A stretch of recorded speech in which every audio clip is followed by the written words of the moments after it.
नमस्कार दोस्तों, मैं एक शराबी हूँ और मेरा नाम श्रीनिवास है। ईश्वर की हसीन कृपा, आप सबका प्यार, स्पॉन्सरशिप, मेरे स्पॉन्सर के साथ स्पॉन्सरों के साथ काम करते हुए मैं 13 जनवरी 2011 से सोबर हूँ और मेरा होम ग्रुप है हैदराबाद ए ग्रुप।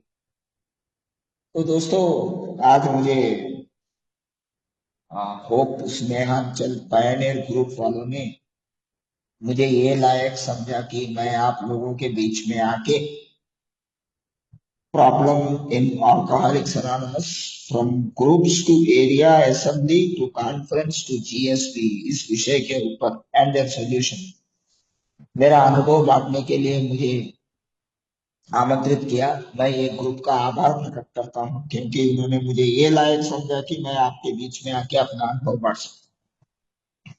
तो मैं अपना अनुभव चालू करने के पहले एक डिस्क्लेमर छोड़ना चाहता हूँ कि मैं कोई अल्कोहलिक्स अनोनिमस का अधिकृत प्रवक्ता नहीं, कोई ऑफिशियल स्पोक्स पर्सन नहीं हूँ।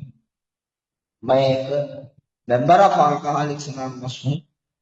आप ही के जैसा मैं एक बेवड़ा हूँ और आज जो कुछ भी मैं शेयर करूंगा ये शायद मैंने एए का लिटरेचर पढ़ते हुए मेरे स्पॉन्सर के साथ स्पॉन्सियों के साथ और डिफरेंट ट्रस्टेड सर्वेंट पोजीशंस में मैंने अपना काम करने के कारण जो अनुभव मैंने लिया है वो अनुभव आपके लिए सामने लगाऊंगा।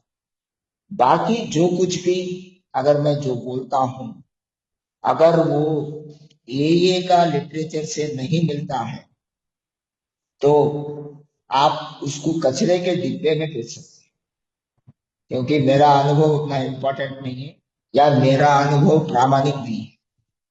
ये का साहित्य प्रामाणिक है और ये सर्विस स्ट्रक्चर के ऊपर सर्विस के ऊपर आपको डिफरेंट पैम्पलेट्स अवेलेबल है, बुकलेट्स अवेलेबल है, जनरल सर्विस मैन्युअल अवेलेबल। इसमें आपको क्लियर कट डायरेक्शंस दिया गया है कि सर्विस में हम क्या कर सकते, कैसा करेंगे, इसके तौर तरीके etcetera etcetera everything is very clearly given है। ये का अनुभव में अपना साहित्य में दिया गया है। तो दोस्तों, जब मैं अल्कोहलिक्स एनोनिमस में आया मुझे अल्कोहलिक्स एनोनिमस को समझने में थोड़ा समय लगा, क्योंकि मुझे होम ग्रुप क्या होता है मालूम नहीं, ए का मेंबर कौन है उतना जानकारी नहीं है, ए में सर्विस पोजीशंस क्या होते हैं इसका भी जानकारी नहीं है, सर्विस पोजीशन जो काम करते हैं उनका रोल क्या है उसके बारे में भी जानकारी नहीं है। ये बगैर जानकारी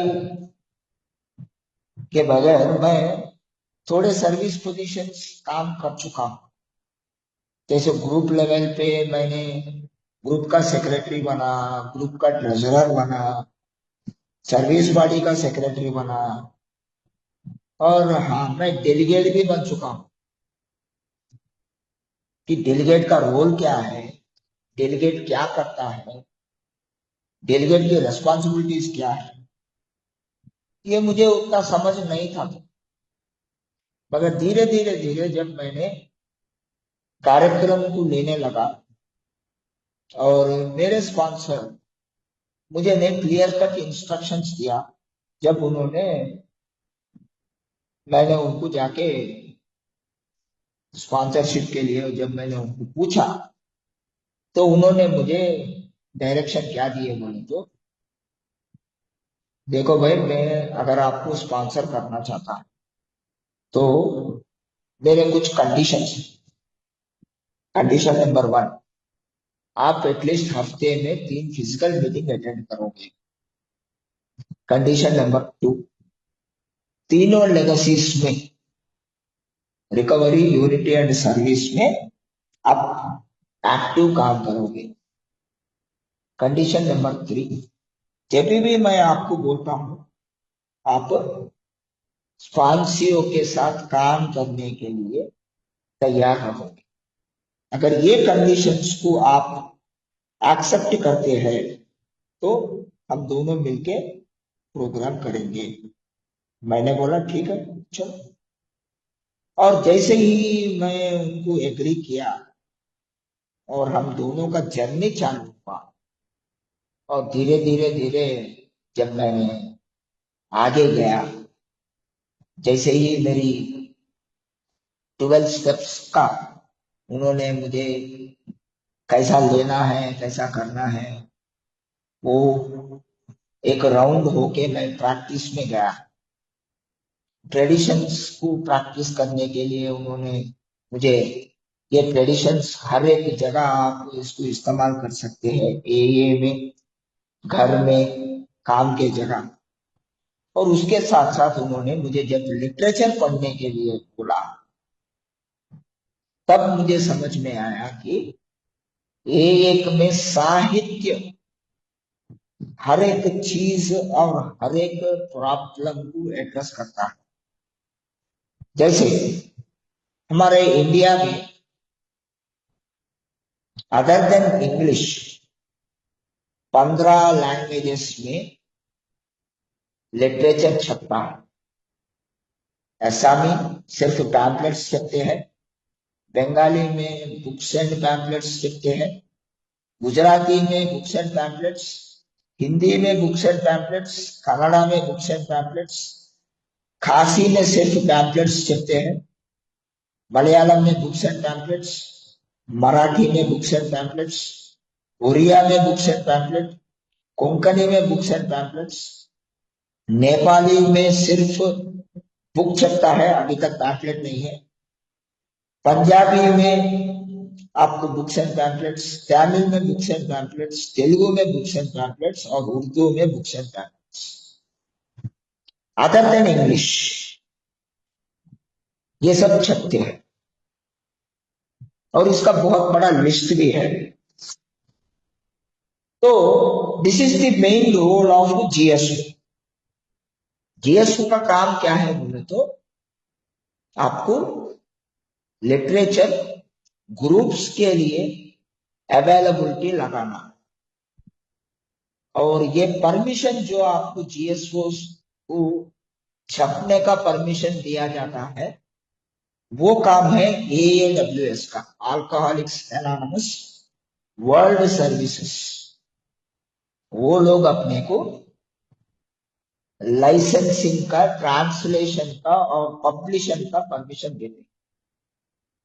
उसके मुताबिक हम ये किताबों को छाप के वो ग्रुप्स के लिए, मेंबर्स के लिए अवेलेबिलिटी लगाते हैं, ताकि आप AA के बारे में जो कुछ भी जानकारी है वो जानकारी आपको लिटरेचर से मिल सकता है। This is the primary job of general service office. अभी अल्कोहलिक्स एनोनिमस क्या है ये भी मुझे समझने में थोड़ा समय लगा, मगर धीरे धीरे मुझे ये समझ में आया कि अल्कोहलिक्स एनोनिमस जो है वो सिर्फ ग्रुप्स ही है। ग्रुप्स के नीचे आपको जो ये डायग्राम में दिख रहा है, इंटर ग्रुप रिप्रेजेंटेटिव IGR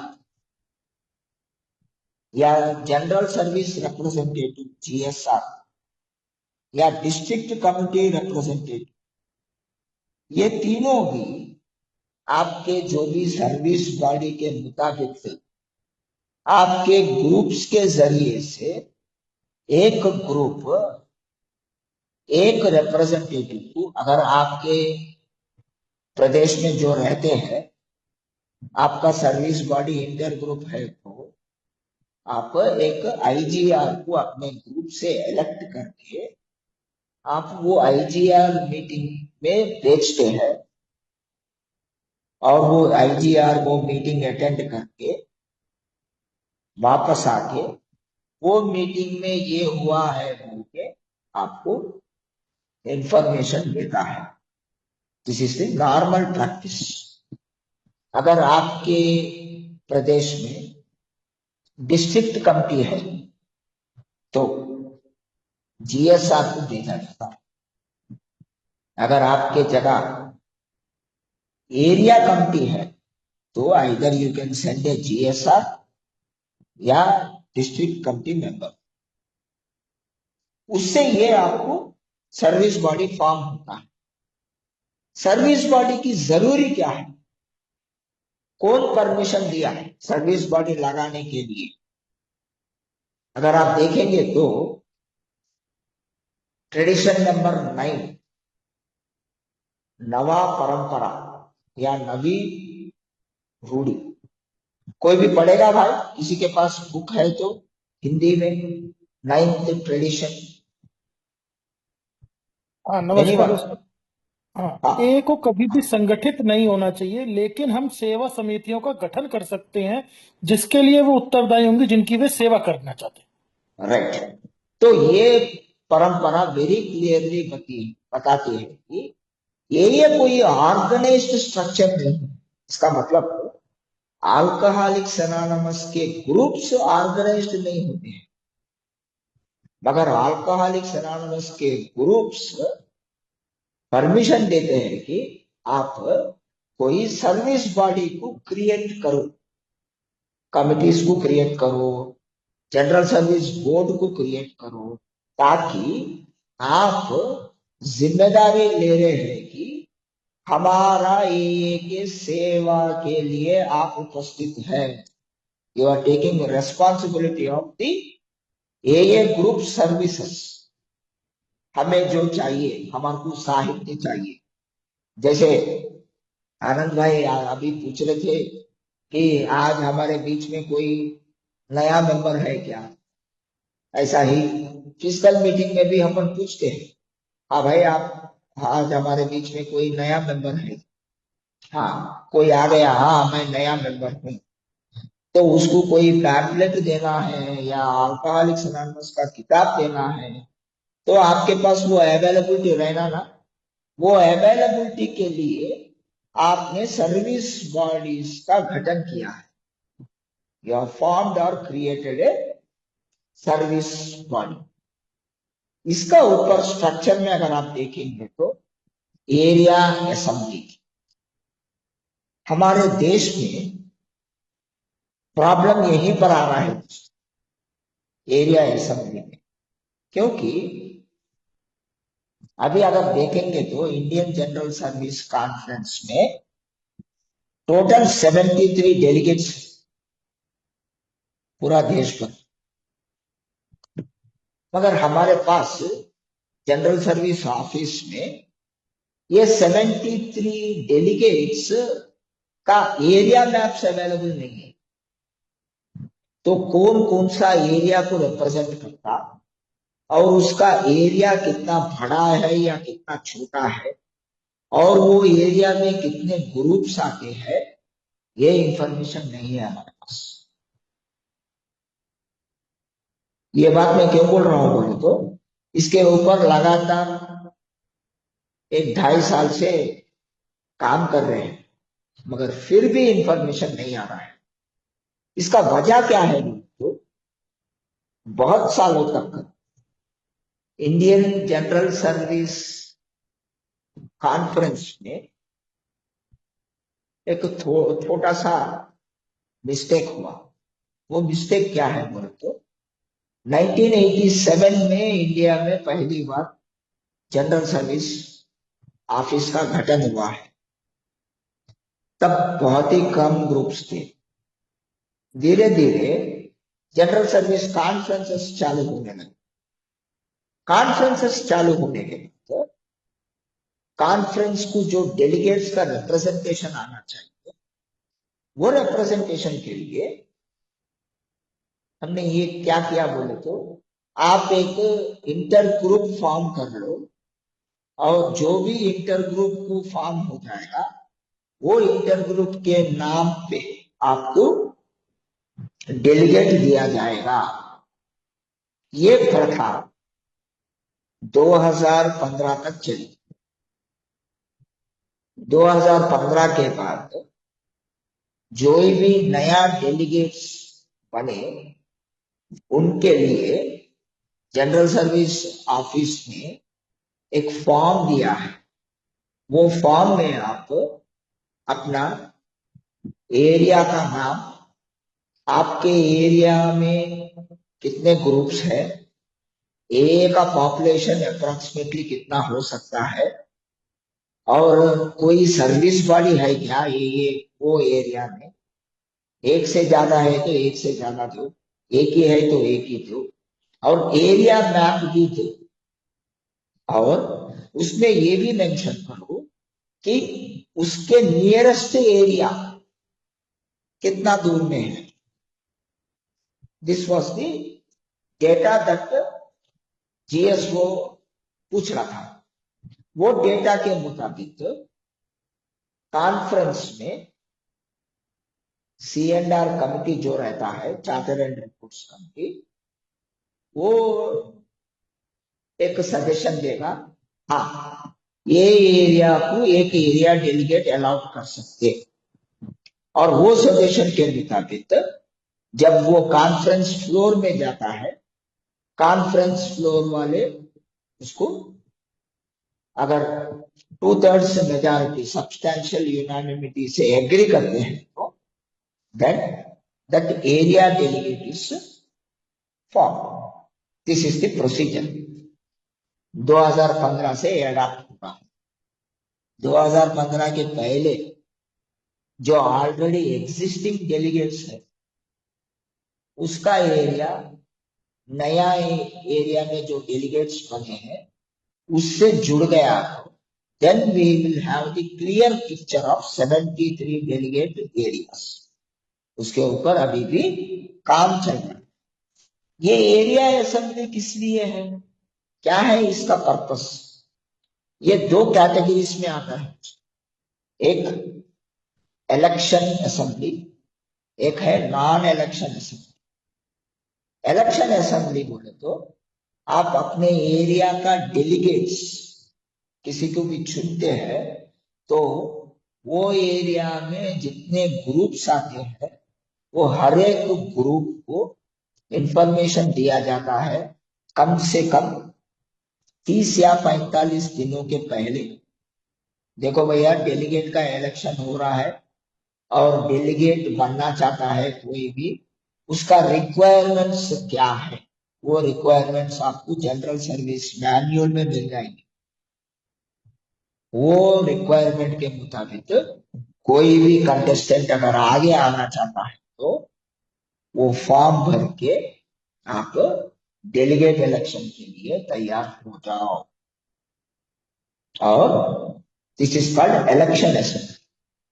अभी दूसरा है नॉन इलेक्शन असेंबली। आपके एरिया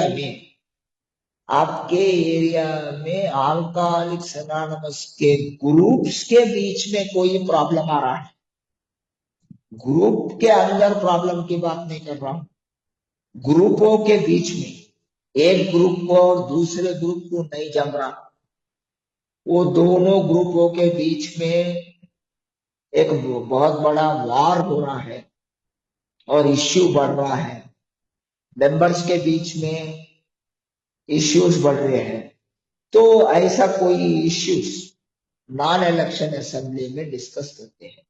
नहीं तो वो एरिया में किसी प्रकार का एए का सर्विस एक्टिविटी आपको करना है तो वो एक्टिविटी के बारे में वो एरिया में आप नॉन इलेक्शन असेंबली में डिस्कस कर सकते हैं। This is basically area assembly. उसके बाद जो है जनरल सर्विस कॉन्फ्रेंस। ये जनरल सर्विस कॉन्फ्रेंस में क्या होता है, क्या रहता है, इसमें जैसे मैंने आपको बताया 73 एरिया के delegates through out the country आते हैं। उसके साथ साथ बोर्ड के 27 ट्रस्टीज इंडिया में 18 रीजन्स हैं।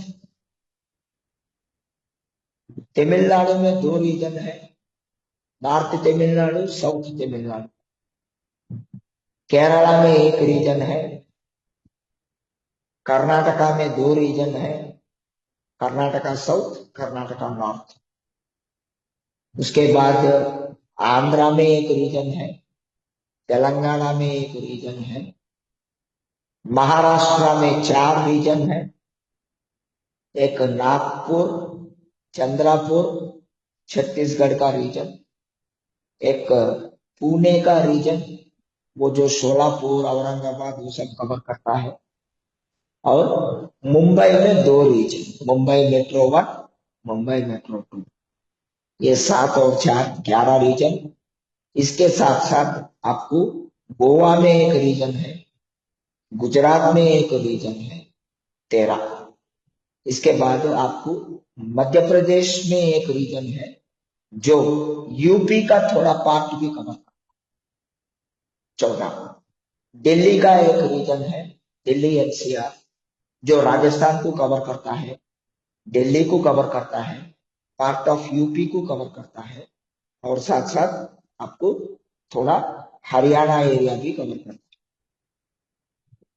इसके साथ साथ आपको चंडीगढ़ का 1 रीजन है, जो एंटायर पंजाब, हरियाणा, जम्मू कश्मीर और उत्तराखंड भी कवर करता है। इसके साथ साथ आपको नॉर्थ ईस्ट का 1 रीजन है, जो entire north east 7 states including Assam से लेके असम, मेघालय, त्रिपुरा, मणिपुर, मिजोरम, अरुणाचल प्रदेश, वो सब कवर करता है, नॉर्थ ईस्ट रीजन। एंड एक है ईस्टर्न रीजन, जो कलकत्ता, झारखंड, बिहार, उड़ीसा, ये सब कवर करता है। So this is the composition of 18 regional trustees. इसके साथ साथ इनमें आधा 9 नेशनल ट्रस्टीज, क्लास ए या फ्रेंड्स ऑफ ए, जिनको अल्कोहलिज्म का प्रॉब्लम नहीं है, वो लोग इज कॉल्ड वोट। तो 73 डेलीगेट्स, 27 ट्रस्टीज, एक जनरल सर्विस ऑफिस का रिप्रेजेंटेटिव और एक टीएसएम का एडिटर, ये पूरे मिलके 102 लोगों का जनरल सर्विस कॉन्फ्रेंस बनता है। ये कॉन्फ्रेंस इंडिया में जो होता है, ये 4 दिनों का कॉन्फ्रेंस रहता है। यूजुअली मंडे को चालू होके थर्सडे कॉन्फ्रेंस एंड होता है। ऐसा ये नहीं कि इसी पैटर्न में होना चाहिए। एक एक बार संडे को चालू होके वेडनेसडे एंड हो सकता है, सैटरडे को चालू होके ट्यूसडे को एंड हो सकता है, लगातार 4 दिन चलता। ये कॉन्फ्रेंस में क्या होता है, कॉन्फ्रेंस में जो भी डेलीगेट बन के आता है, उसका टर्म जो रहता है 3 कॉन्फ्रेंसेस के लिए रहता है, 3 continuous conferences.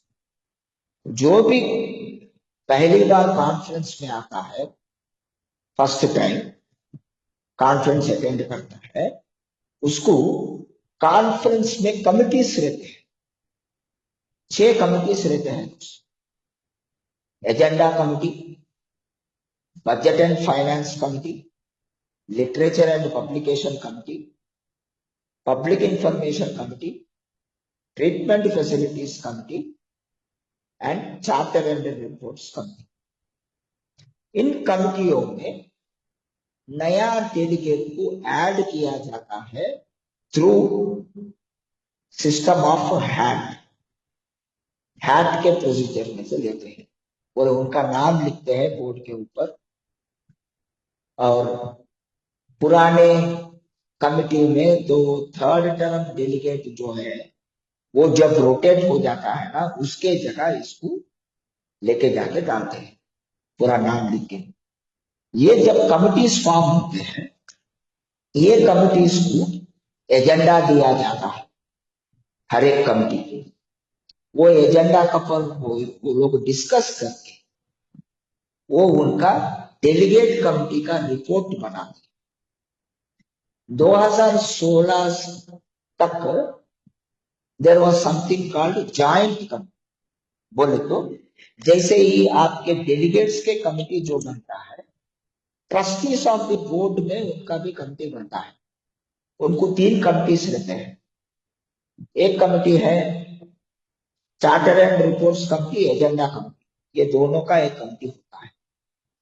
Budget and finance, literature and publication, इन दोनों का एक कमिटी होता है। ट्रीटमेंट फैसिलिटीज, पब्लिक इंफॉर्मेशन, इन दोनों का एक कमिटी रहता है। और ये कमिटीज ट्रस्टीज भी जब डिस्कस करते हैं, ये डेलीगेट के कमिटी के साथ दोनों मिलके बैठ के जॉइंट कमिटी रिपोर्ट बनाते हैं।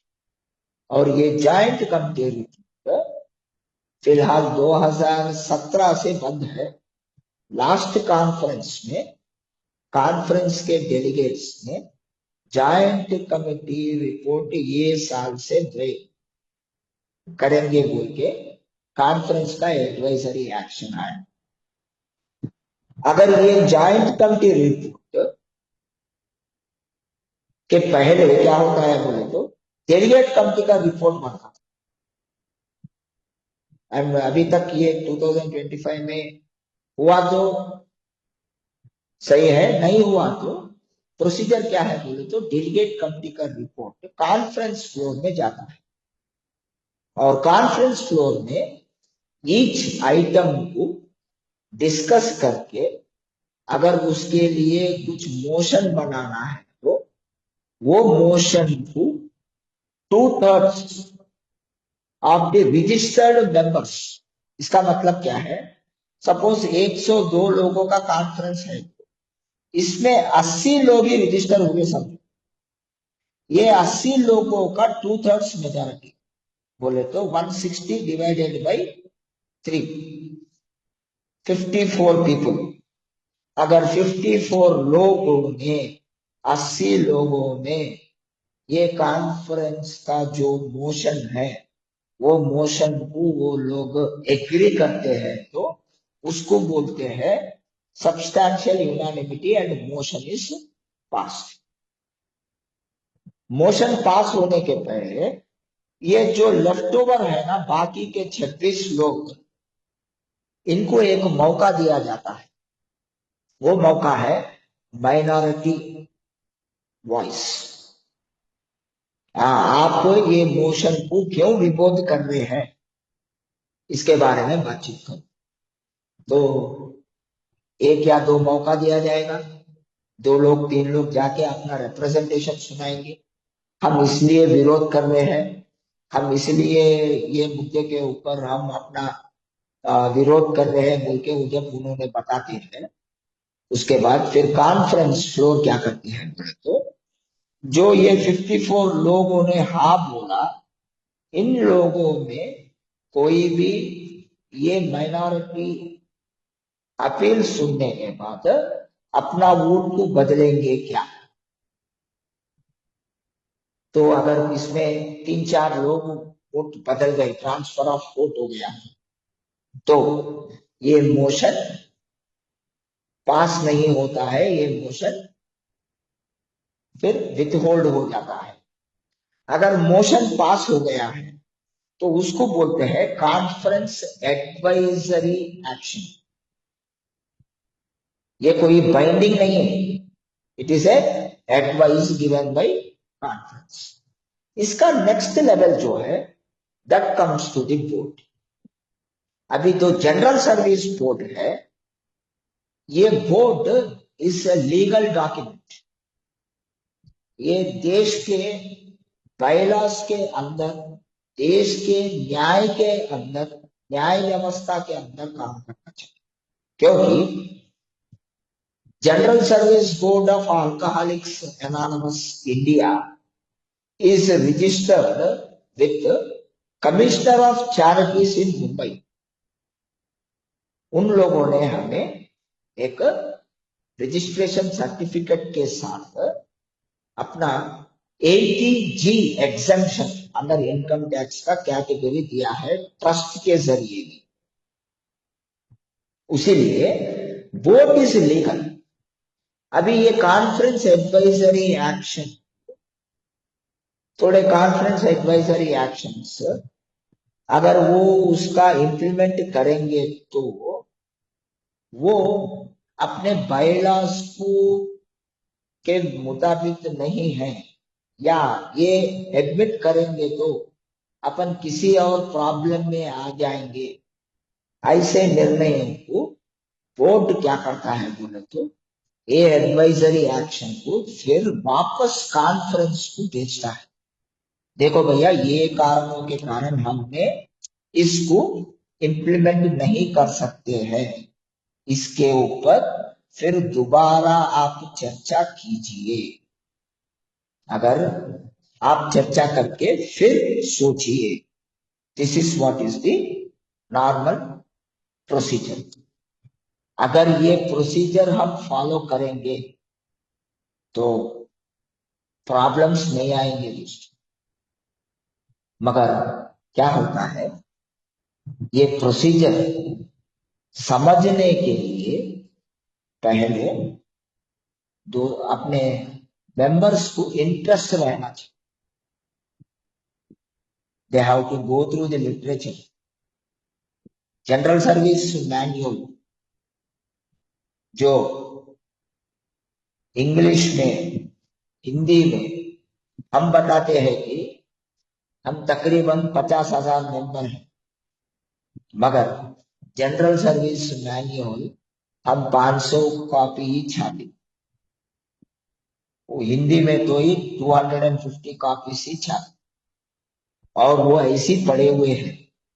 बहुत सारे लोग इसको खरीदते नहीं है, पढ़ते नहीं है, क्योंकि उनका इंटरेस्ट जो है, हमारे को कहीं को भैया ये झंझाटा में हम क्यों आए, हम अपना मीटिंग कर लेंगे, हम अपना शेयरिंग कर लेंगे, हम अपना प्रॉब्लम्स को अपने स्पॉन्सर के पास लेके जाएंगे, नहीं तो फेलो मेंबर्स के पास लेके जाएंगे, उसका हल देख लेंगे, अपनी जिंदगी जिएंगे। मगर इस स्ट्रक्चर का महत्व क्या है?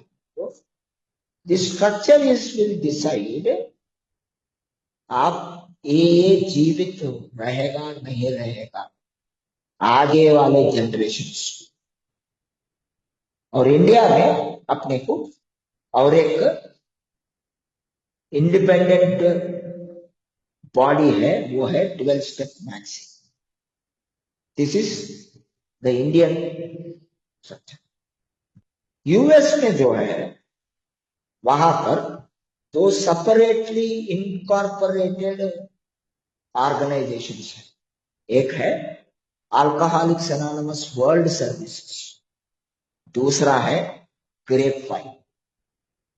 वहां का application of the as services और इंडिया में बहुत फर्क है दोस्तों, क्योंकि आज पूरा विश्व का 95% काम जो है वो general service office of US and Canada करती है। अगर आपको बिग बुक छापना है तो वो बिग बुक छापने का परमिशन जो है वो वहां से आना चाहिए, या कोई पैम्पलेट आपको इंग्लिश में जो है कॉपीराइटेड लिटरेचर, वो कॉपीराइटेड लिटरेचर को आपको यहाँ पर प्रिंट करना है तो परमिशन वहां से मिलता है। और इसके लिए बहुत सारा पैसा भी खर्च होता है।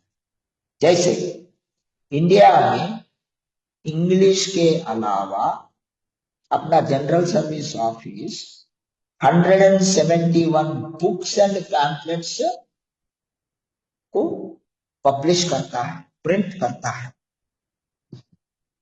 और इसमें फॉर एग्जाम्पल एक बिग बुक को वो लोग आप जो अपनी भाषा में ट्रांसलेट करके वहां भेजते हैं, वो किताब को रिव्यू करने के लिए, उसको परमिशन देने के लिए, आप अपने लोकल लैंग्वेज में प्रिंट करने के लिए, जैसे हिंदी है, हिंदी का बिग बुक आपने ट्रांसलेट किया है इंग्लिश से, और उन्होंने ये बुक को आपने यूएस का जनरल सर्विस ऑफिस को अपने ऑफिस के जरिए से आपने भेजा है कॉपी, तो वो ट्रांसलेशन को वो लोग रिव्यू करने के लिए और उसको अप्रूव करने के लिए तकरीबन उनके जेब से 20 लाख रुपए खर्च होते हैं, 20 लाख रुपीस, और एक पैम्पलेट को 10 लाख रुपीस खर्च होते हैं। और ये जो कुछ भी पैसा आता है, all this comes from international literature fund, उसको बोलते हैं ILF। और वो लोग बोलते हैं कि आप, जैसे हम यहाँ पर अपने ग्रुप सर्विसेज को चलने के लिए सेवेंथ ट्रेडिशन का कॉन्ट्रीब्यूशन मिलते हैं, ये ILF को आप इंडिविजुअली कंट्रीब्यूट नहीं कर सकते। ये ILF का contribution it goes through your general service office.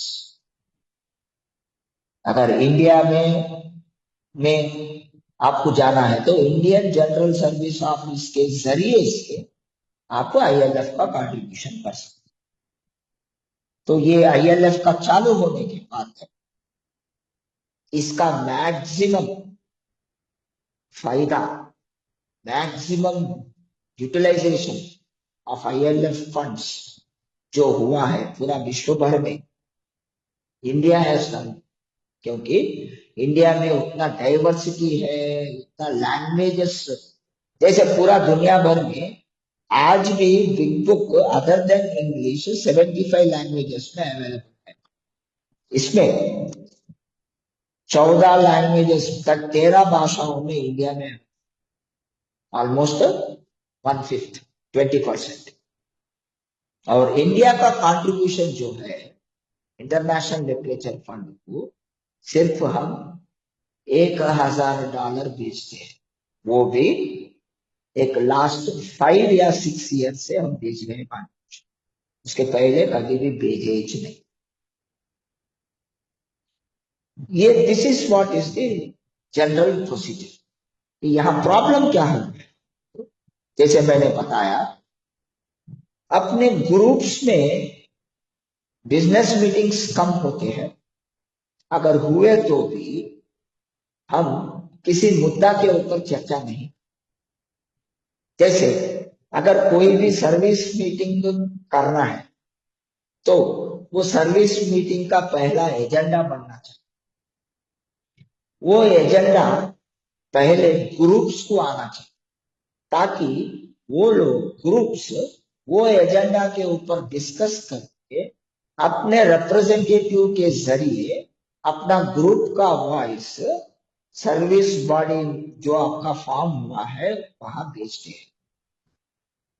ऐसा ही अगर आपका डेलीगेट को आप भेजते हैं, कॉन्फ्रेंस चालू होने के पहले ही, बहुत महीनों के पहले ही आपको कॉन्फ्रेंस में क्या डिस्कशन हो रहा है एजेंडा आना चाहिए। मगर ये प्रोसीजर क्यों फॉलो नहीं हो रहा है, तो कॉन्फ्रेंस भेजती है डेलीगेट्स, आप अपना एजेंडा भेजो 2 महीने पहले या 1.5 महीने पहले भेजते हैं, मगर कॉन्फ्रेंस होने के 1 हफ्ते पहले तक कहीं से भी एजेंडा नहीं है।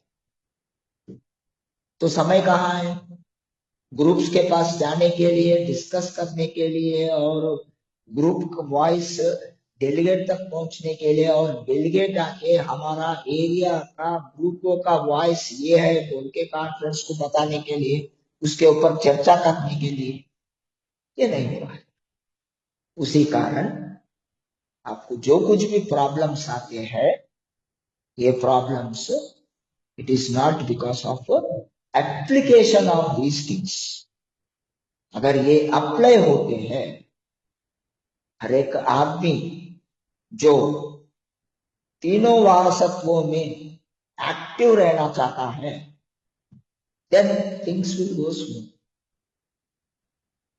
नहीं होने के लिए लाखों वजह दे सकते हैं, मगर सुधारी लाने के लिए हमें चाहिए डेडिकेशन, इंटरेस्ट, कमिटमेंट और अपने एए के लिए समय। जब और एए में और एक चीज क्या है, तो आप जनरल सर्विस कॉन्फ्रेंस में या जनरल सर्विस बोर्ड में आप अपने लाइफ टाइम में एक ही बार आ सकते हैं। You cannot get elected second time. Delegate बन गए once in life time, trustee बन गए once in life time, trustee से रोटेट हो गए, you have no more service positions in Alcoholics Anonymous. अभी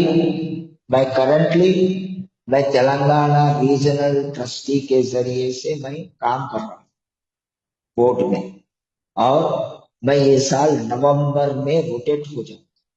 उसके बाद मैं इंडिया में या वर्ल्ड में कहीं पर भी किसी प्रकार का सर्विस पोजीशन के लिए मैं एलिजिबल नहीं हूं। मैं एक ही कर सकता हूं, एक ग्रुप का मेंबर बन सकता हूं, एक स्पॉन्सर बन सकता हूं, एक स्पॉन्सी बन सकता हूं। ये तीनों पोजीशंस जब तक मैं शराब से दूर रह के आपके साथ चलते रहूंगा, these positions are available for me. Nobody can take away this. So this is the, आपने जो बताया कि अल्कोहलिक्स एनोनिमस का सर्विस स्ट्रक्चर के बारे में जो कुछ भी मेरी अनुभव और जानकारी थी वो मैंने आपको बताया। अभी प्रॉब्लम्स के बारे में बात करें तो दोस्तों, कॉन्फ्रेंस भी एक एक बार जो निर्णय लेता है वो शायद गलत हो सकता है। इसका मैं आपको एक अनुभव बताऊं। 2020 2020 में साउथ इंडिया में, स्पेशली तमिलनाडु में, ग्रुपों के बीच में लड़ाई होने के कारण थोड़े ग्रुप्स बिछड़ के उन्होंने एक जीएसओ लगा लिया, और वो जीएसओ का नाम है साउथ इंडिया जीएसओ। जब उन्होंने ये जीएसओ फॉर्म किया, इसका इंफॉर्मेशन उन्होंने international desk, US and general Canada general service office में इंटरनेशनल डेस्क बोल के एक रहता है, वो इंटरनेशनल डेस्क को इन लोगों ने एक मेल लिखा है कि हमने साउथ इंडिया का एक जीएसओ खोला है, और ये साउथ इंडिया में आपको तमिल, तेलुगु, कन्नड़ा, मलयालम, ये चारों भाषाओं आते हैं, और बहुत सारा लिटरेचर छपता है, और ये लिटरेचर छापने के लिए और ये लिटरेचर को डिस्ट्रीब्यूट करने के लिए हमें परमिशन दो। This is the matter that they wrote. लिखने के बाद वहां से उन लोगों ने एक सुंदर सा रिप्लाई भेजा, कांग्रेचुलेशंस, एक नया सर्विस बॉडी ओपन करने के लिए, मगर हमारे एक पॉलिसी है, हम एक देश को एक ही लाइसेंस देते हैं। इसके मुताबिक आपके देश में ऑलरेडी लाइसेंस दिया हुआ है, एक बॉडी है, और वो है मुंबई में। मुंबई में general service office of alcoholics anonymous India के रूप में, जनरल सर्विस बोर्ड के रूप में आपका सर्विस बॉडी है, और वो सर्विस बॉडी का एड्रेस ये है इन लोगों से आप बातचीत कर दो। आपके बीच में जो कुछ भी प्रॉब्लम्स है वो चर्चाओं के जरिए थ्रू डिस्कशन उसको रिजॉल्व कर लो। बेस्ट विशेष के वहां से रिप्लाई आया। उसके बाद इन लोगों ने उनका इनाग्रेशन हो गया, ऑफिस चालू हो गया, काम करते गए।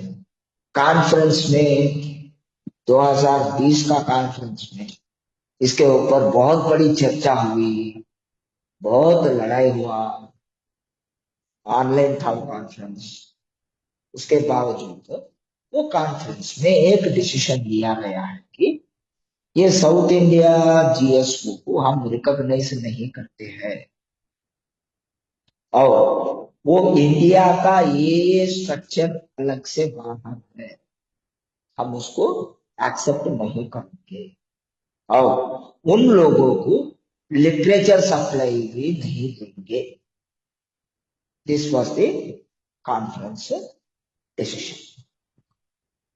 और इसके बाद वो भी बेवड़े हैं, हम जितने होशियार हैं वो लोग भी उतने ही होशियार हैं।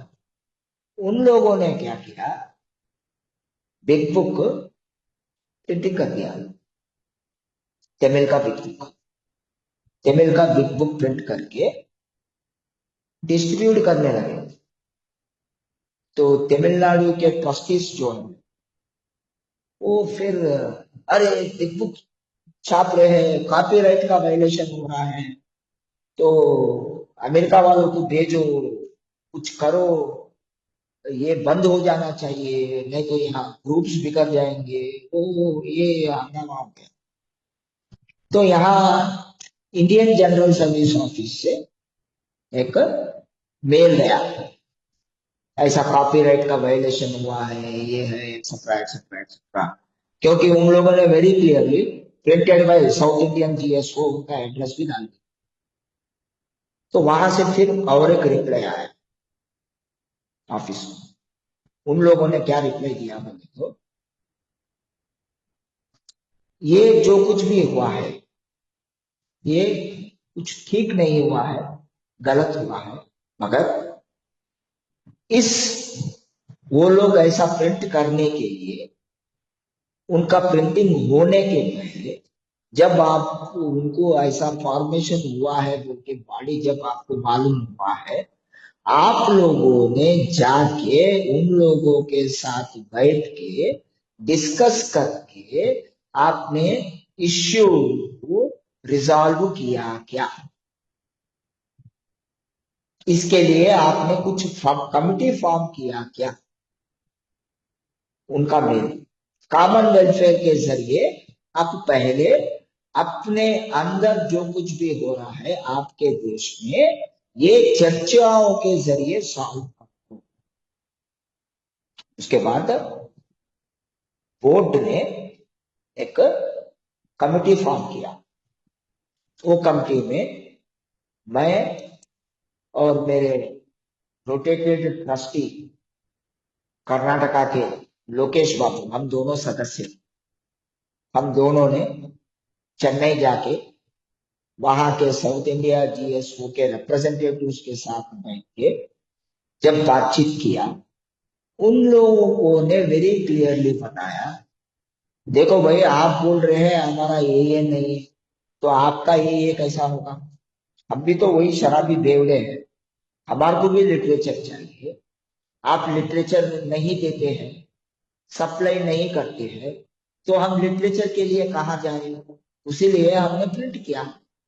आप लिटरेचर हमारे को अवेलेबिलिटी दो, हम आपसे ही खरीदेंगे। आपने तो हमारे ऊपर बैन लगा दिया, ऊपर से लिटरेचर सप्लाई नहीं करते, किधर जाएंगे हम? तो इनका रिप्रेजेंटेशन होने के बाद हमने वापस आके कॉन्फ्रेंस के फ्लोर में ये विषय को चर्चा करके पूरा कॉन्फ्रेंस को फिर वो डिसीजन को रिवर्स करके साउथ इंडिया जीएसओ वालों को लिटरेचर देने के लिए जब हम तैयार हो गए, तब से वहां वो प्रिंटिंग होने का बंद हो गया। अभी भी साउथ इंडिया जीएस वो जीवित है, वो क्या कर रहा है क्या नहीं कर रहा मालूम नहीं, मगर ये लिटरेचर का इश्यू रिजॉल्व हुआ है। वहां का प्रिंटिंग बंद हो गया, नया बुक्स प्रिंट नहीं हो रहे। So this is how for every problem जो कुछ भी आता है कहीं पर भी, the solution is do a prayer, discuss, come to a solution, apply it। बगैर डिस्कशन जो भी डिसीजन हम सेकंड ट्रेडिशन को वायलेट करते हुए गवर्नेंस करने चाहते हैं या सुपीरियरिटी करने चाहते हैं या ग्रुप्स को बताएंगे तुम ऐसा करो तुम, वो काम किसी का भी नहीं है। क्योंकि ये का सर्विस स्ट्रक्चर जो आपको पिक्चर में बताया जा रहा है, ये इन्वर्टेड पिरामिड है। इसका मतलब इसका जो बेस है वो ऊपर गया, वो बॉस है हमारा, और बाकी के नीचे जो है वो सब वो बॉस के लिए सेवक है, और उनको सेवा देना मेरे जैसे लोगों का काम है, जो आप लोगों ने एक रीजन से मेरे को चुन के भेजा है थोड़े समय के लिए। पीरियड है, स्पेसिफिक पीरियड। एक ट्रस्टी का 5 कॉन्फ्रेंस, 5 कॉन्फ्रेंस के बाद उन्हें रोटेट हो जाता, फिर ये जिंदगी में वो ट्रस्टी नहीं बन सकता। अगर मुझे फिर ट्रस्टी बनना है तो पहले मेरी ये जिंदगी खत्म हो जानी चाहिए, फिर पैदा होना, फिर मैं बेवड़ा बनना, बेवड़ा बनने के बाद फिर मुझे अल्कोहलिक्स अनोनिमस का मैसेज मिलना, उसके बाद जब वो समय में ट्रस्टी का रिक्वायरमेंट के मुताबिक अगर मैं एलिजिबल हूं तो मैं बनता, नहीं तो नहीं। This is the practical thing. तो मेरी गुजारिश ये है कि आप लोग तकरीबन 38 मेंबर्स जो ग्रुप में है, मेरी गुजारिश ये है कि आप जितना जानकारी ले सकते हैं आपको लिटरेचर में अवेलेबल है। इसके लिए आपको जो लिटरेचर अपने इंडियन जनरल सर्विस ऑफिस नहीं छापता है, जैसे सर्विस आइटम्स बोल के आपको AA.org वेबसाइट में गए तो मिलते, वो सर्विस मटेरियल अगर आप पढ़ेंगे तो और बहुत जानकारी आपको AA के बारे में मिलेगा। जैसे अपने इंडिया में आज भी हमारे को नंबर ऑफ डाइवर्सिफाइड ग्रुप्स नहीं। इसका मतलब पूरा देश में देखिए कितने वुमेन मेंबर्स है अपने पास, बहुत कम। कितने गूंगे मेंबर हैं, बहुत कम। कितने बहरे मेंबर हैं, बहुत कम।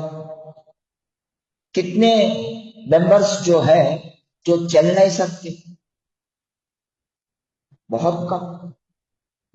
एक गूंगा को एक बहरे को कैसा मैसेज देना है, ए का मैसेज कैसा देना है, ए का बिग बुक ब्रेली की भाषा में भी अवेलेबल है।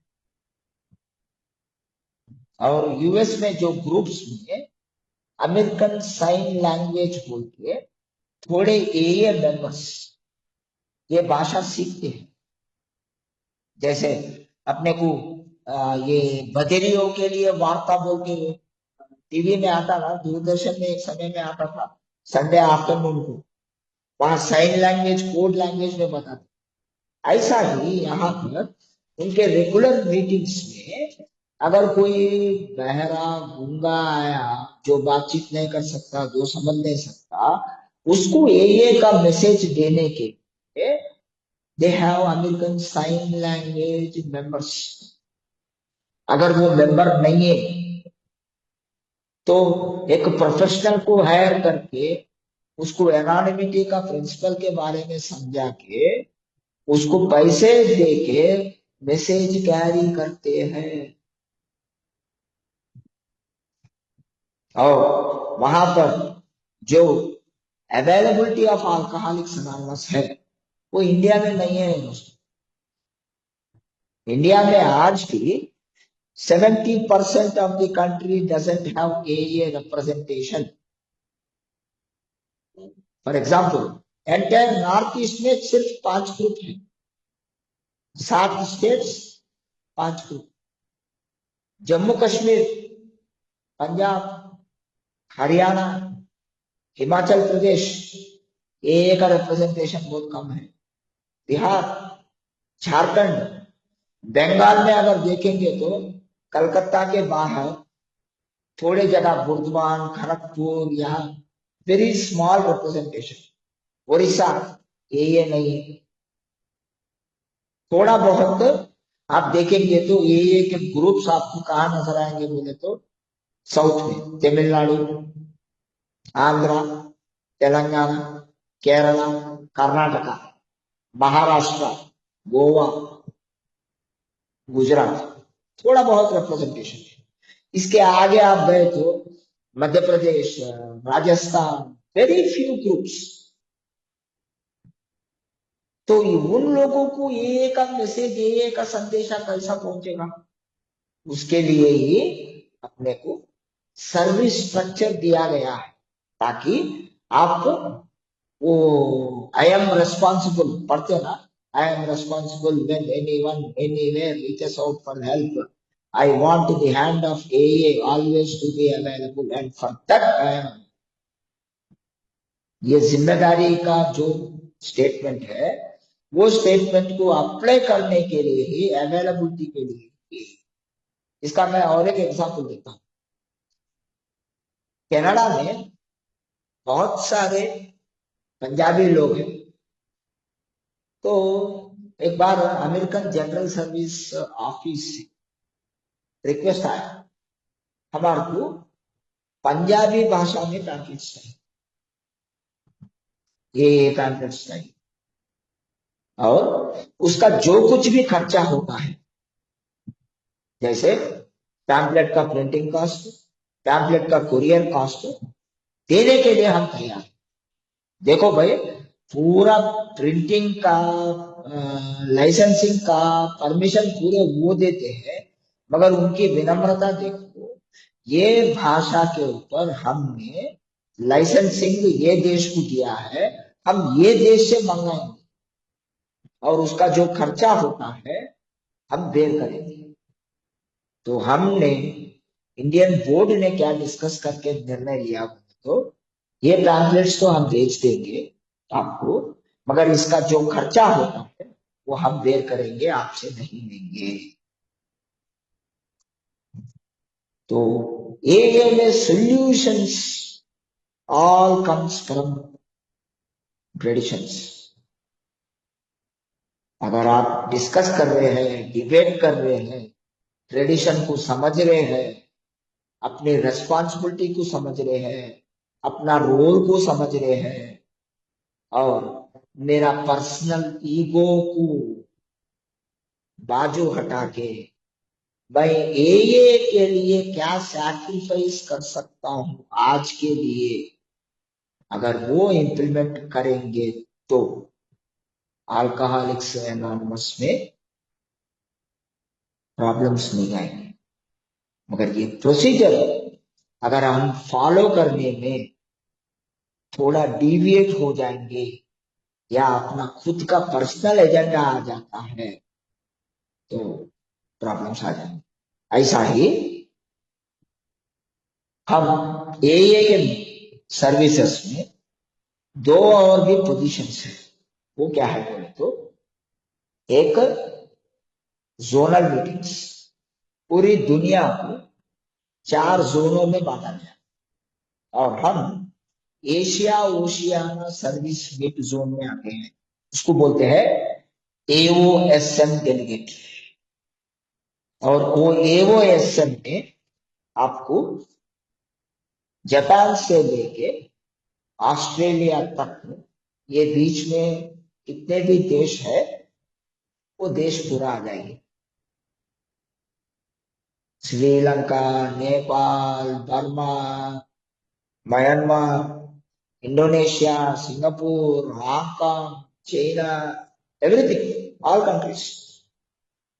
और इसके लिए ईच कंट्री को दो दो डेलीगेट बेचना देश का काम।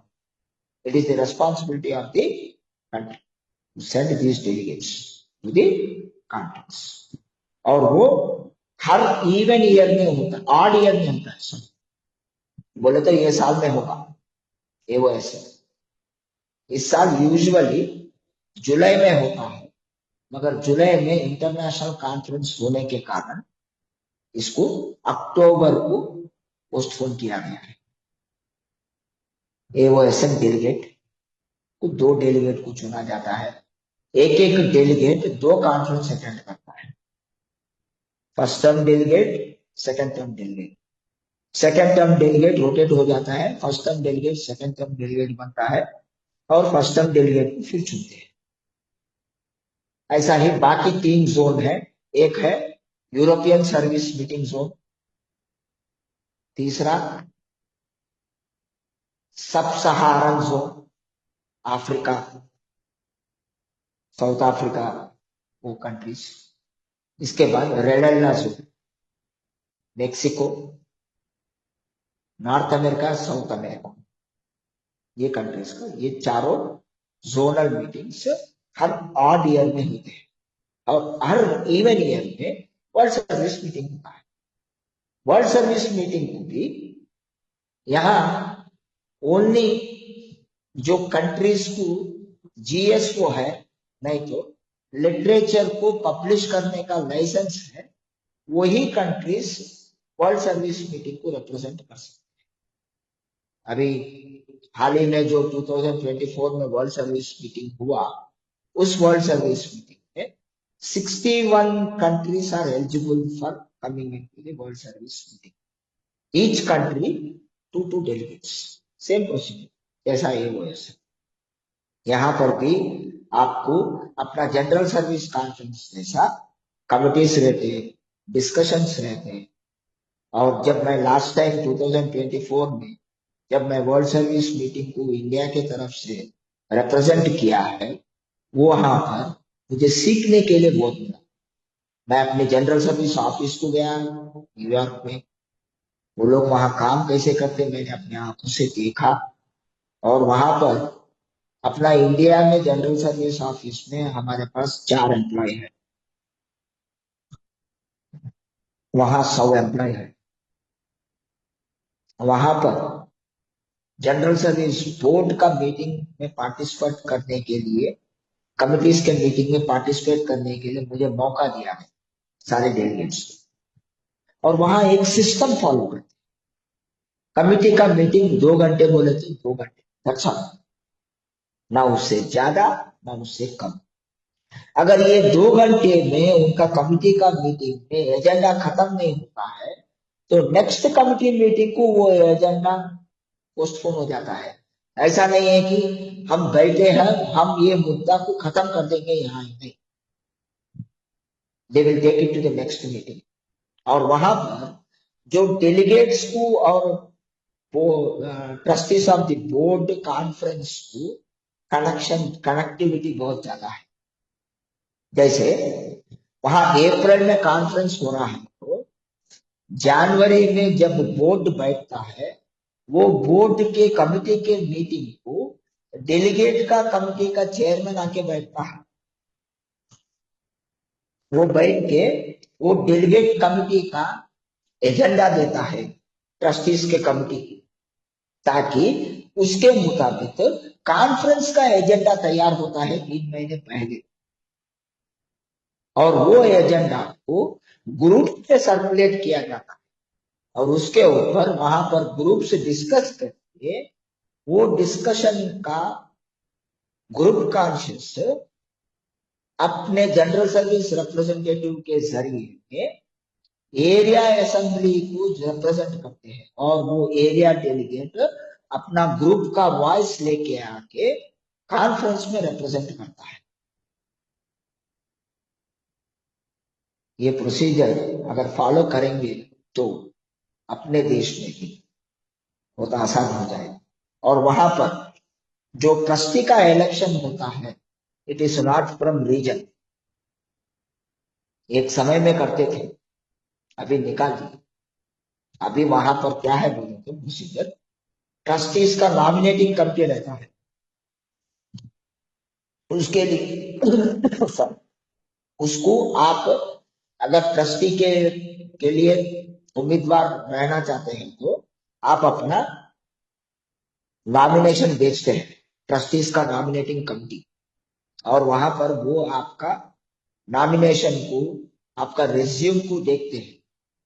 आपका कोई बिजनेस से परिचय है क्या, कोई प्रोफेशनल बैकग्राउंड है क्या, एक्सेट्रा एक्सेट्रा पूरा देख के, और एए में भी आप डिफरेंट सर्विस पोजीशंस में आपने क्या क्या किया पूरा देखभाल करने के बाद इस नॉमिनेशंस में थोड़े नॉमिनेशंस जो वो समझते हैं कि ये यूजफुल नहीं है, उनको बाजू हटा, जो नॉमिनेशंस वो समझते हैं ये यूजफुल है, ये कॉन्फ्रेंस फ्लोर में लेके आते हैं और कॉन्फ्रेंस को बताते हैं इतना नॉमिनेशंस आए हैं, इतने हमने ये नॉमिनेशंस को निकाल दिया है, इसका वजह ये है, और बचे हुए नॉमिनेशंस ये है, आपके सामने लगा रहे हैं, इसमें एक रीजन ट्रस्टी को चुनिए।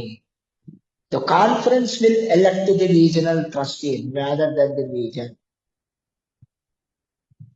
This is the procedure that they are following.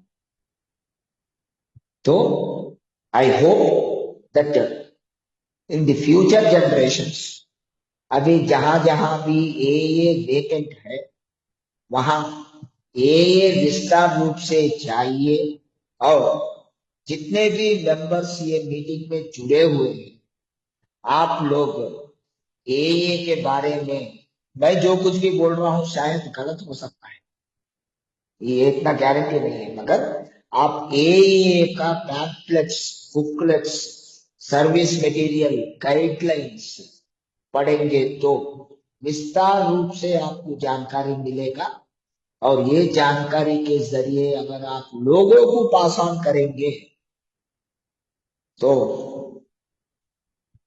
जो कुछ भी प्रॉब्लम्स है वो प्रॉब्लम्स कम हो जाएंगे, और पीड़ित शराबी को हम ए का संदेशा पहुंचने में और विस्तार रूप से शायद हम काम कर सकते हैं। मैं अपने नंबर यहाँ चैट बॉक्स में छोड़ रहा हूं। ये मीटिंग का समय होने के बाद भी अगर कोई भी मेरे साथ जुड़ के अगर कुछ बात करना चाहता है मेरे से, मैं अवेलेबल हूं। ऐसा ही अगर कोई भी बंदा इंटरेस्टेड है जो मेरे साथ प्रोग्राम करने के लिए तैयार है, तो मैं उन लोगों को, मैं अपना प्रोग्राम पास ऑन करने के लिए मैं अवेलेबल हूँ। मुझे मौका देने के लिए, और आप लोगों ने बहुत ही विदाउट एनी डिस्टर्बेंस ये मीटिंग सुनने के लिए मैं आपके आभार प्रकट करते हुए मैं अपना शेयरिंग यहाँ खत्म करता हूँ। और इसके बाद जो कुछ भी बचा हुआ टाइम है, इसमें आप जो कुछ भी सवाल करना चाहते हैं तो you can ask questions. I am available. Thank you.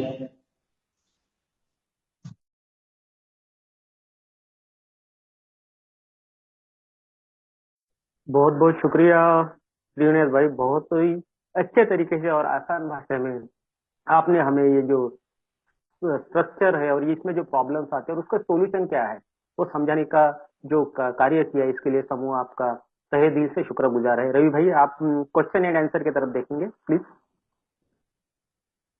हाँ, मैं देखता हूँ सर। नमस्कार सर, श्रीनिवासन जी, बहुत अच्छा आपने शेयर किया। सर एक क्वेश्चन था मेरा कि सर हम जैसे बोर्ड में जब हम सिलेक्शन करते हैं, अगर सिलेक्शन करते टाइम हम जो ऑफिस बैरियर है, अगर उनको पढ़ना लिखना या मेल करना या इंग्लिश के नहीं आता, तो उसका जिम्मेवार कौन है?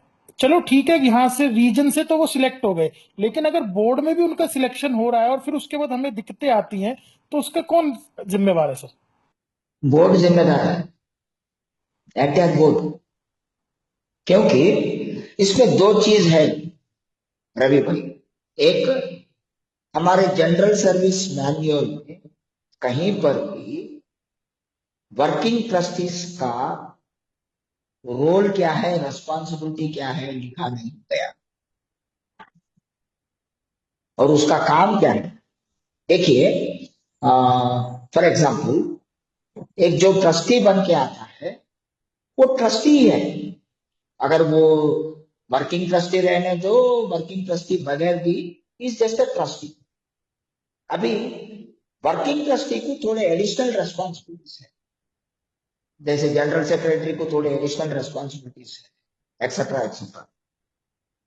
मगर यहां पर क्या हो रहा है, तो ट्रस्टीज जनरल सर्विस ऑफिस को का कस्टोडियल ओवरसाइट देखना चाहिए। इसका मतलब क्या है, जनरल सर्विस ऑफिस ठीक से काम कर रहा है या नहीं कर रहा है।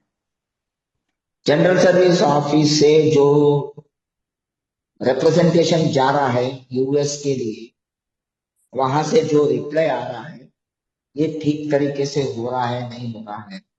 जो आप लोग कॉन्ट्रीब्यूशन बेच रहे हैं जीएसओ को, ये ठीक तरीके से इम्प्लीमेंट हो रहा है नहीं हो रहा है बजट में, etcetera etcetera, all this things custodial oversight trustees का काम। मगर यहाँ क्या हो रहा है, तो जनरल सेक्रेटरी है फॉर एग्जाम्पल, उसका काम है लेटर्स लिखना, समरी तैयार करना। वो एक्चुअली वो उसका काम नहीं है। इसका काम है जो हमने पेड वॉलंटियर ऑफिस में लगा है उसको करना चाहिए। Because it is not the job of trustees, it is the job of the worker. And trustee is not your worker, trustee is your trusted servant. इसका मतलब क्या है, फेलोशिप ट्रस्टी को ट्रस्ट करना चाहिए, और ट्रस्टी जो डिसीजन लेता है वो फेलोशिप को ट्रस्ट करना चाहिए। It's a mutual understanding. वो नहीं हो रहा, क्योंकि आज भी हम we have created certain posts called working trustees rather than putting a neat office representative जो ये सब तैयारी करके भेजता है। वो नहीं हो रहा है। जब तक वो नहीं होता ये प्रॉब्लम सॉल्व नहीं, क्योंकि आप उतना एफिशिएंट ट्रस्टीज चुन के आना है बोले तो maybe you have to wait for a very long time. शायद हर एक आदमी उतना इक्विप्ड नहीं हो सकता, और ऐसा ही वो ट्रस्टेड सर्वेंट पोजीशन के लिए आप जैसे बोर्ड में एंटर होते हैं, you have to wait for 1 year to become a working trustee. Embargo period बोलते हैं, वो एम्बार्गो पीरियड 1 ईयर तक लागू रहेगा। तब तक आप ट्रस्टेड सर्वेंट में वर्किंग ट्रस्टी पोजीशन को अडॉप्ट नहीं हो सकते हैं। आई hope I have answered your question. हाँ रवि। सर एक क्वेश्चन और था सर, इस हाँ लास्ट ईयर एक किताब छपी थी अंत प्रेरिका नशा मुक्ति केंद्र, नशा मुक्ति, जो हमारे ए क्लास ट्रस्टी के नाम पे वो छापी गई थी। उसका फर्स्ट पेज मेरे पास कॉपी भी है। तो सर ये इतनी बड़ी गलती कैसे हो गई, इसके बारे में कुछ अपनी राय रखना चाहेंगे सर? देखिए, ये गलती है या गलती नहीं है, इसको अगर आप बाजू हटाएंगे, अगर आप ये देखेंगे तो इसमें जो ए क्लास ट्रस्टी में उन्होंने जनरल सर्विस बोर्ड को ये किताब के ऊपर कॉपीराइट का हक निकाल दिया है। तो अगर ये बुक छाप सकते हैं, वो उनका नाम निकाल के इस बुक को लेके जाके कॉन्फ्रेंस के सामने लगा के Indian general service conference approved literature बोल के इसको आप छाप सकते। This is the solution from it rather than fighting. क्योंकि यहाँ पर वो ट्रस्टी साहब ने तकरीबन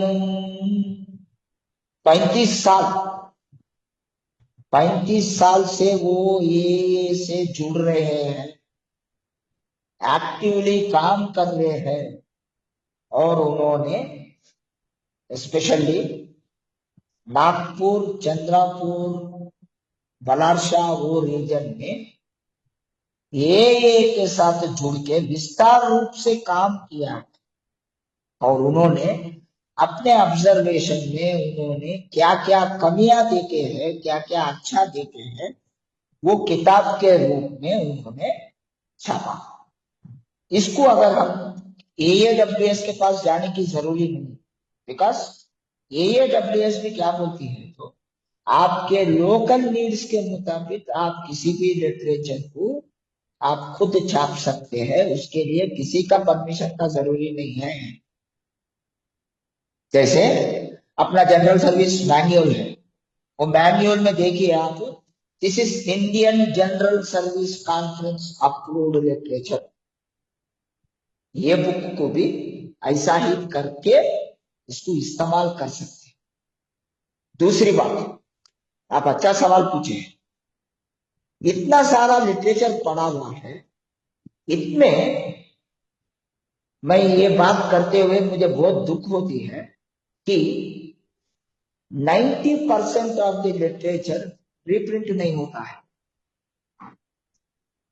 रीप्रिंटिंग होने वाला लिटरेचर, फास्ट मूविंग होने वाला लिटरेचर, एक अल्कोहलिक्स एनोनिमस का बिग बुक, दूसरा डेली रिफ्लेक्शंस, बाकी पूरे जो भी किताब है, मैं इसका एक एग्जांपल देता हूँ।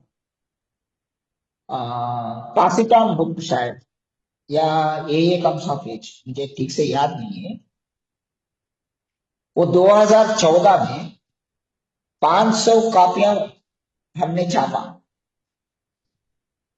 और उसका रीप्रिंट 2023 में हुआ। तो वो 500 किताब बिकने के लिए हमें 9 साल लगे। इतना पूर्व है हम लिटरेचर को पढ़ने में, और लिटरेचर जो लाखों रुपए जो खर्च किया गया है, जब आप वो पढ़ते नहीं है और वो जनरल सर्विस ऑफिस में ऐसा ही पड़ा रहता है, वो थोड़े सालों के बाद खराब हो जाएगा। और जो कुछ भी फास्ट मूविंग है, जैसे ये at a glance, where do I go from here, और थोड़े बेसिक इंफॉर्मेटिव पैम्पलेट्स, ये ज्यादा कुछ पैम्पलेट्स जो है ये मास पीआई में या सीपीसी पीआई में फ्रीली चले जा रहा है, खरीद रहे नहीं, तो ये वेस्ट हो जा रहा है। तो इसके ऊपर भी थोड़ा ध्यान लगाइए। एक बार देख लीजिए, आपने अपना लेटेस्ट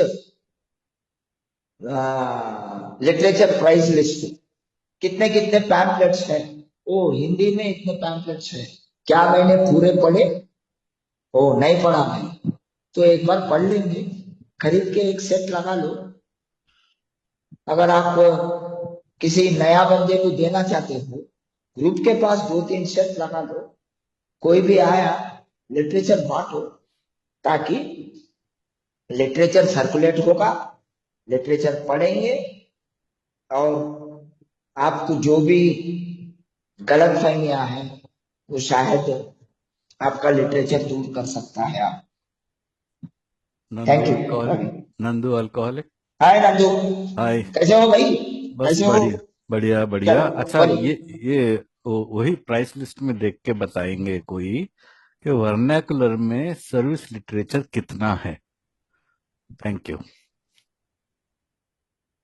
अभी आप देखेंगे तो एक समय में हमारे पैम्पलेट्स के ऊपर आर सिंबल रहता था, यू सिंबल रहता था, एस सिंबल रहता था। अगर आप देखेंगे तो इंग्लिश में a group where it all begins, ये सर्विस लिटरेचर है। ऐसे आपको a guidelines, general service manual, और 12 concepts for world service, 12 traditions illustrated, फिर आपको ये AA tradition how it developed.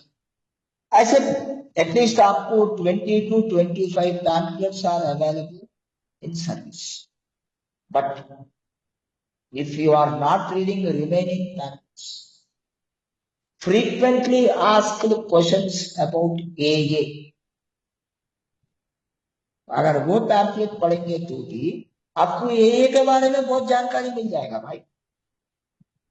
तो my suggestion is start reading literature. Utilize the literature to the best of your use. You will get all the information. Thank you. No, my question was in vernacular, service literature in vernacular, like GSR का pamphlet सिर्फ अंग्रेजी में आज के दिन. अभी वो बंदा जो GSR नया बन रहा है वो क्या सीख के आएगा और उसको आप कहाँ से सिखाओगे? That was my intention of asking the question. आप समझ में आया भाई. पैम्पलेट्स तो इंग्लिश में आपको around 47 pamphlets are available. Okay, उसमें आपको देखेंगे तो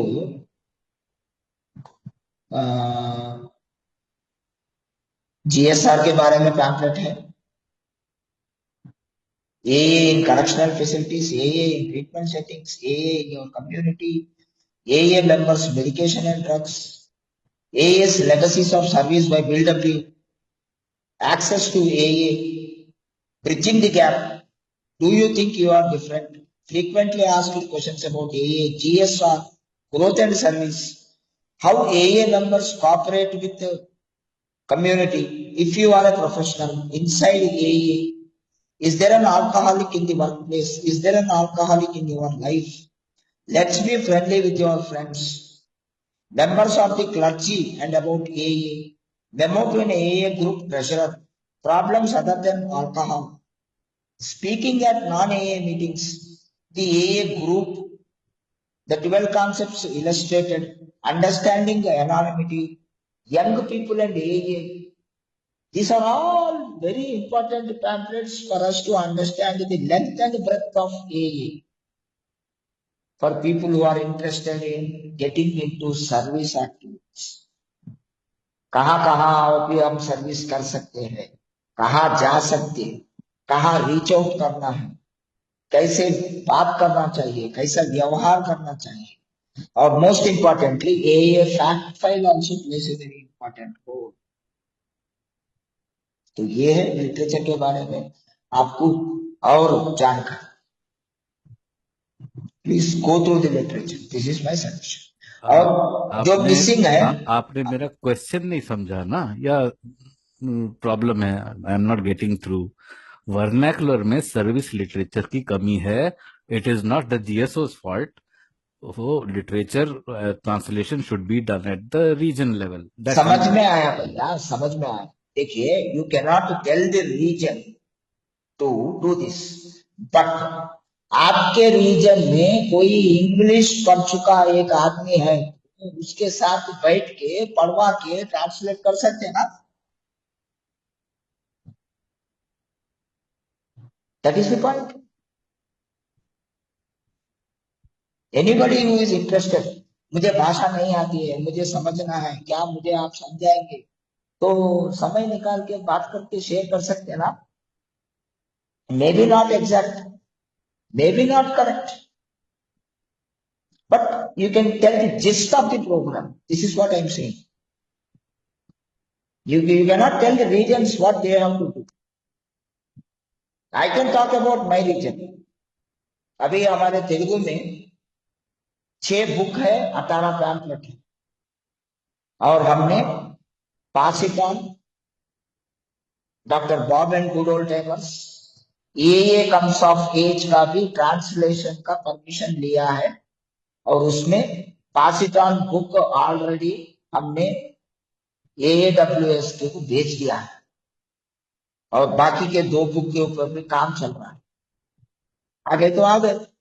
We have taken responsibility. I cannot tell other fellowships तो आप भी यही काम करो बोले तो मैं वो नहीं कर सकता. Each region should take its stand and let the availability of the literature to its region. That is the region's responsibility. I cannot give a stand based on that.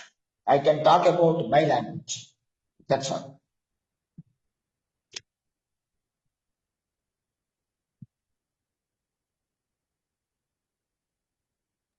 Ravi भाई वक्त सर बहुत Thank you, चला भैया. है। Sir एक last question पूछ सकते हैं हाँ पूछो भाई. सर? जैसे AWS से इंडिया से डेलीगेट जाते हैं तो रिफर्बिश्ड के कुछ अमाउंट मिलता है सर, उसको हम क्लेम कर सकते हैं, और लेकिन अब ये वो जो पैसे होते हैं वो उसको दिए जाते हैं सर, डेलीगेट को, उसके लिए पर्सनल, GSO को तो दिए नहीं जाते। इसके बारे में सर कुछ बताएंगे? नहीं, मैं आपको समझाता हूँ. अभी इंडिया में भी अगर आप जब डेलीगेट्स को भेजते हैं तो हर एक डेलीगेट को थर्ड एयर कंडीशन क्लास का फेयर देते हैं, ट्रेन का, हर एक डेलीगेट वो उसका हक है. ऐसा ही अपने फ्रेंड्स ऑफ ये जो क्लास ए ट्रस्टीज है उनको एक्चुअल फेयर दिया जाता है.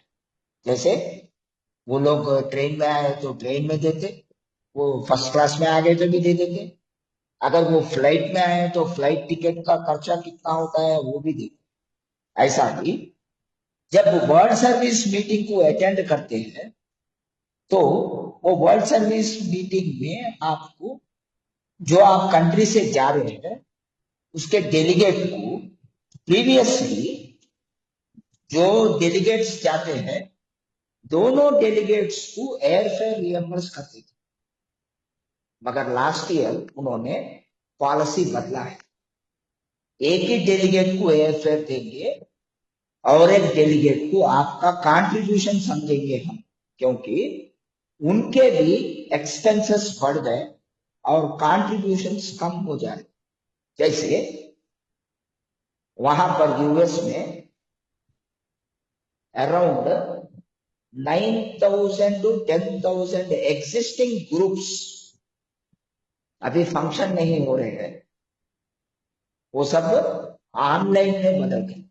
उस कारण उनके जो एक्सपेंसेस होते हैं वो एक्सपेंसेस बढ़ने के कारण this is the decision taken by the world service meeting.